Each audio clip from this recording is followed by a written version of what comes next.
It started subtly. No sign anything was amiss, just some itching and rashes developing on both of Jay Elsten's legs.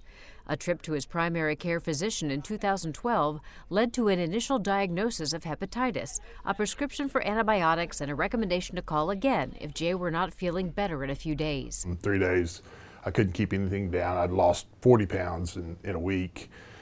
And he said, just go to the ER. This led to Jay seeking help at Mayo Clinic in Rochester, Minnesota, where a biopsy revealed that Jay had a neuroendocrine tumor in his pancreas. Neuroendocrine tumors are really a collection of tumors that can arise anywhere, essentially, in the body, but they behave very differently from one person to the next. The tumor's presentation in patients is so unique that some will experience diarrhea or pain from the tumors, while others will have no symptoms, and the tumors are discovered during an imaging exam for something else. They are still a big enigma, and for the most common ones, the small bowel neuroendocrine tumors, we really don't have a good understanding why people get them. Treatment options vary as well, with surgery, chemotherapy, and nuclear medicine therapy among other options.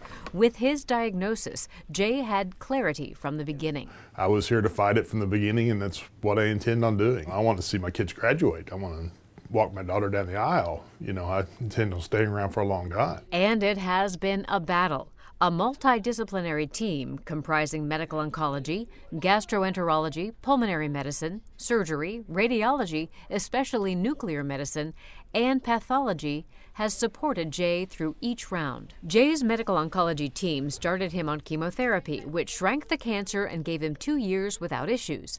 When the cancer had spread to his liver, chemotherapy was not effective in bringing his neuroendocrine tumors in check, and another option was needed. In January 2018, the right treatment was approved by the U.S. Food and Drug Administration for clinical use in treating gastroenteropancreatic neuroendocrine tumors. Lutetium-Lu 177 dotatate, a peptide receptor radionuclide therapy, or PRRT. Lutetium-Lu 177 dotatate attaches itself and delivers radiation to the tumor cells. PRRT is a therapy using a radioactive compound that sticks to the neuroendocrine tumor cells. We inject this into a vein, it circulates around the body, and it sticks to the tumor cells that express the somatostatin receptors, and then this radiation molecule sits right on the tumor cell and kills the tumor cells with the radiation. The Division of Nuclear Medicine, part of the Department of Radiology, uses PET imaging to locate neuroendocrine tumors and determine whether a patient will respond to lutetium dotatate.